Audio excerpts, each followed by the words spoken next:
नमः शिवाय।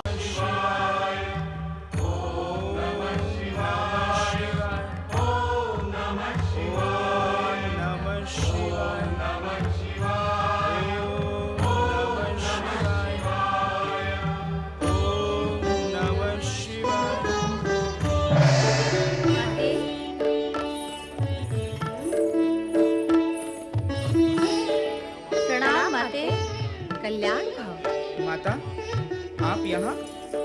आपकी आज्ञा मिलने पर मैं स्वयं आपके चरण और शरज में उपस्थित हो जाता। आपने क्यों कष्ट किया? माता को भी कभी-कभी अपने पुत्र की चिंता करनी चाहिए गणेश, इसीलिए मैं स्वयं यहाँ उपस्थित हुई हूँ। पिछली बार तुम कैलाश से रुष्ट होकर चले आए थे, इसीलिए मुझे तुम्हें मनाने के लिए भी तो आना था। पुत्र भला कभी अपनी माता से रुष्ट हो सकता है? उत्तम तो यही है कि ऐसा होना नहीं चाहिए। बुद्धि और सिद्धि, हाँ माता। चंद्र तथा उसकी धर्म पत्नी रोहिणी की करुण पुकार तथा गणेश आराधना के स्वर तुम्हारे कानों में भी पड़ रहे हैं। अतः तुम दोनों अपने पति देव को मनाओ कि वे चंद्र को शाप मुक्त करके उसकी ज्योत्सना उसे पुनः प्रदान करें। रोहिणी का आर्तनाद तुम दोनों भली भांति समझ सकती हो। तुम्हारा कल्याण हो। माता, माता, माता की आज्ञा का तुरंत पालन करें स्वामी। चंद्र को श्राप मुक्त कर दे स्वामी। माता की भी यही इच्छा है। रोहिणी की बुद्धिमता की प्रशंसा करनी होगी। माता पार्वती को प्रसन्न कर उसने हमें माता की आज्ञा मानने पर विवश जो कर दिया। अब तो शीघ्र ही वहां जाना होगा। स्वामी। ओम गं गणपते नमः। ओम गं गणपते नमः।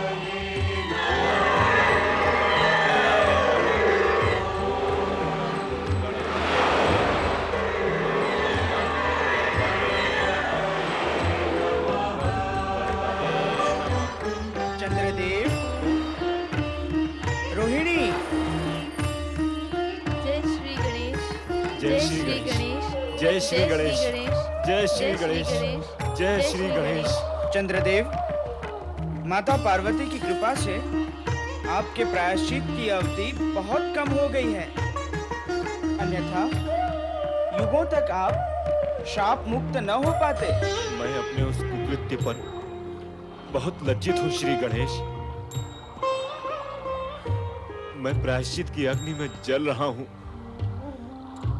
मुझे नहीं ज्ञात था कि किसी का उपहास करके उसके मन को कितनी पीड़ा होती है।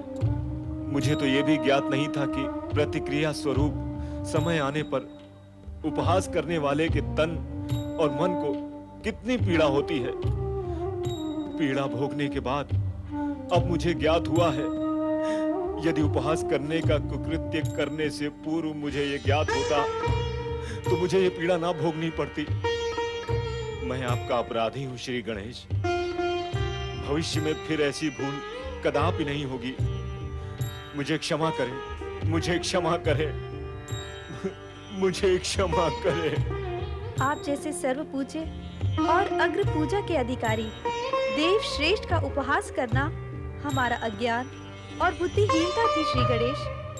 आज ये सत्य स्पष्ट हो गया है कि निम्न कोटि के विचार और बुद्धि वाले अपनी श्रेष्ठता सिद्ध करने के लिए अपने से श्रेष्ठ प्राणियों का उपहास करते हैं। ऐसे अथवा हम जैसे प्राणी किसी का उपहास करते समय इस सत्य को भूल जाते हैं कि हम कितनी बुद्धिहीनता का व्यवहार कर रहे हैं। हम स्वयं छोटे हैं और किसी का उपहास करके हम छोटेपन और ओछेपन का परिचय ही दे रहे हैं। हमारा अपराध यद्यपि अक्षम्य है, किंतु भविष्य में ऐसी धृष्टता और बुद्धिहीनता का आचरण हम कभी नहीं करेंगे श्री गणेश।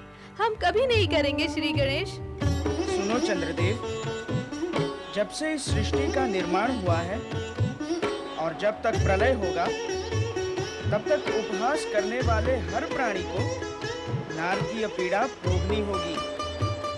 भोगनी ही पड़ेगी। और क्यों भोगनी पड़ेगी, इसका कारण भी जान लो, ताकि अन्य किसी प्राणी का उपहास करने का विचार कर रहे अज्ञानी को सावधान करके नारकीय पीड़ा भोगने से बचा सको। ऐसा कौन सा कारण है श्री गणेश? इस सृष्टि में जड़, चेतन, चराचर सभी प्राणी विधाता के बनाए हुए हैं, अर्थात विधाता रूपी चित्रकार के ही बनाए हुए चित्र हैं जगत के ये प्राणी।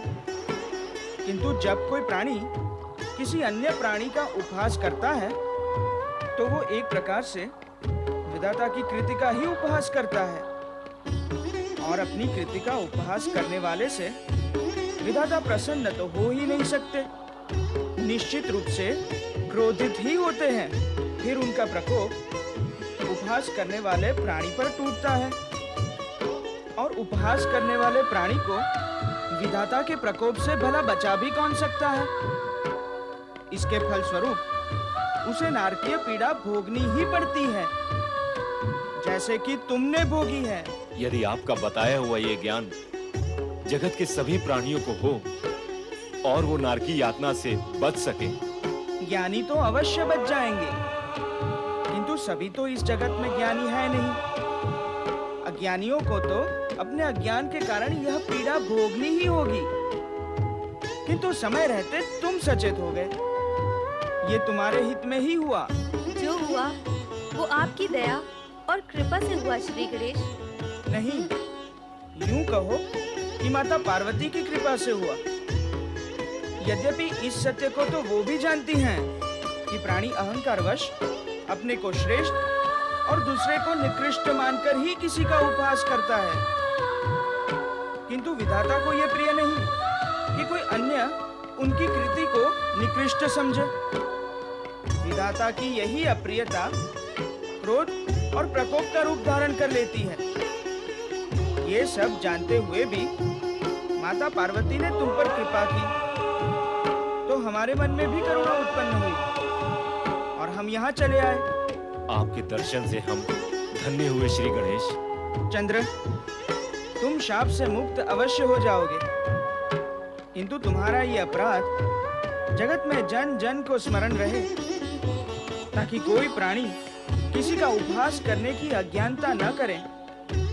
इसलिए तुम्हें मुक्त करने के पश्चात हम एक बाधा का बंधन अवश्य रखेंगे। कैसा बंधन श्री गणेश? भगवान शिव के निर्देशानुसार तुम कृष्ण पक्ष में क्षीण होते होते अमावस्या की रात आकाश से अदृश्य हो जाओगे, तथा पुनः कलाधारी बनकर पूर्णिमा तक अपने पूर्ण रूप में विकसित हो जाओगे। इसमें बाधा कैसी है श्री गणेश? वर्ष में एक बार हमारे जन्मदिन पर भाद्रपद शुक्ल चतुर्थी की रात्रि में जो कोई प्राणी चंद्र को देखेगा वो किसी न किसी कलंक का भागी होगा, और उस पर निर्दोष होते हुए भी कोई आरोप अवश्य लगेगा। श्री गणेश, आप मुझे श्राप मुक्त करने के साथ साथ ऐसा वरदान दें जिससे आपके नाम के साथ मेरा नाम भी धर्म के क्षेत्र में अमर हो जाए। हर मास की कृष्ण पक्ष की चतुर्थी संकष्ट चतुर्थी के रूप में प्रसिद्ध होगी। उस रात्रि को जो प्राणी दिन भर उपवास करके चंद्र दर्शन के पश्चात हमारी पूजा करेगा, उसके समस्त कष्ट दूर होंगे और उनको हमारी पूर्ण कृपा प्राप्त होगी। तथास्तु।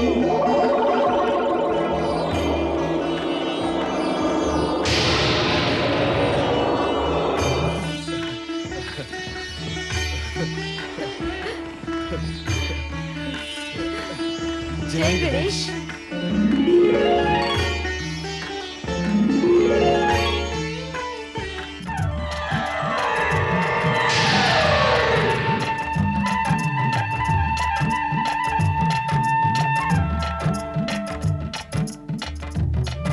स्वामी, श्री गणेश का क्रोध समाप्त हो गया।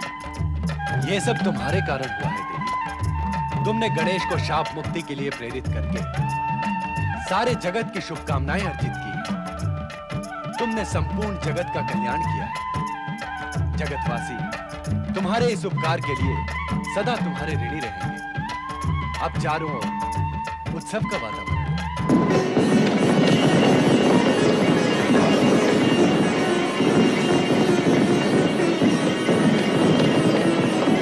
सर्वाधिपति देवराज इंद्र की जय।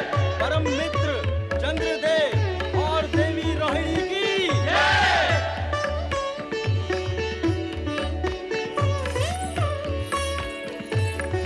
प्रणाम गुरुदेव। पधारे गुरुदेव, आपका स्वागत है। प्रणाम स्वीकार करें ऋषिवर। प्रणाम गुरुदेव। इस हर्षोल्लास से ऐसा प्रतीत होता है कि आज स्वर्गलोक में आनंदोत्सव का आयोजन है। हाँ, आज तो स्वर्गलोक में धूम मची हुई है। ऐसा ही है ऋषिवर। मित्र चंद्रदेव श्री गणेश के शाप से मुक्त हुए हैं। इसी उपलक्ष्य में हमने आज स्वर्ग में नृत्य व संगीत के उत्सव का आयोजन किया है, इसीलिए आपको भी आमंत्रित किया है। उत्तम, अति उत्तम। देवदूत, आपके दोनों परम शिष्य देवर्षि नारद और मुनि पर्वत आपके साथ क्यों नहीं पधारे? वे दोनों मित्र साथ साथ विश्व भ्रमण के लिए गए। देवराज, आपने पहचाना इन्हें? ये हैं ऋषि वामदेव, हमारे परम मित्र। हमने अपनी ओर से इन्हें स्वर्ग में आमंत्रित किया है। ये अपनी सिद्धि एवं तप के बल पे स्वर्ग तक पहुंचे हैं। इनका सम्मान करें देवराज। देवगुरु, चंद्रदेव व देवी रोहिणी के साथ इनका भी स्वागत हो जाएगा। आप पधारे। गंधर्व क्रौंच का प्रणाम स्वीकार करें ऋषिवर। ऋषिवर, आप आसन ग्रहण करें।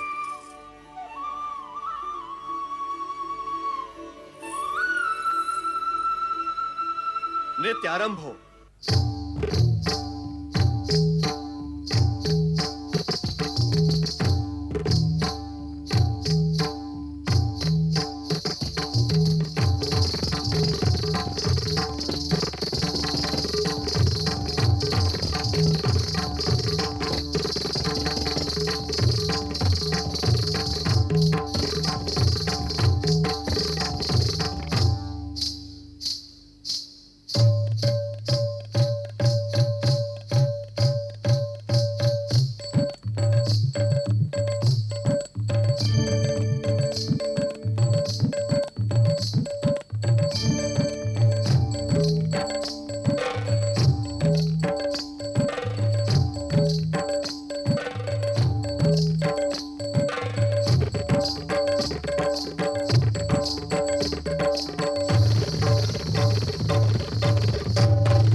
दुष्ट क्रोच, धृष्टता की है तूने। अपनी उन्मत्तावस्था में तुझे मर्यादा और शिष्टाचार का भी विचार नहीं रहा। वासना के उन्माद में तूने हमारा अपमान किया है। जा, हम तुझे श्राप देते हैं। तू उसी समय मूषक बनकर पृथ्वीलोक में पतित हो जाओ, पतित हो जाओ, पतित हो जाओ।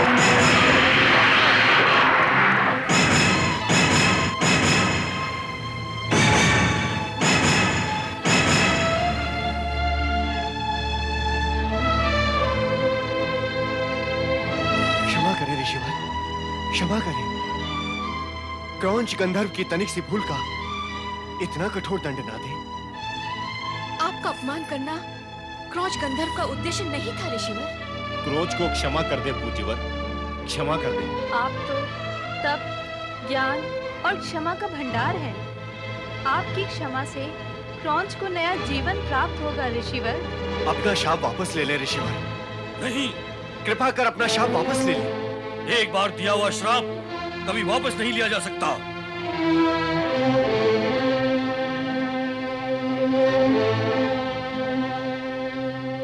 ऋषिवर, यदि कौच गांधर्व को आप श्राप मुक्त नहीं कर सकते, तो कृपा कर उसकी श्राप की मुक्ति का उपाय तो बता दें।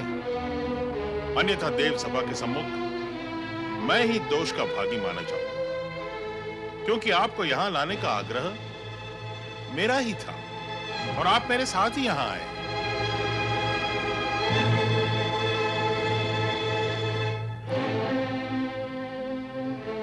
जिस श्री गणेश ने चंद्र और रोहिणी को श्राप मुक्त किया है, वे ही इसे भी श्राप मुक्त कर सकते हैं।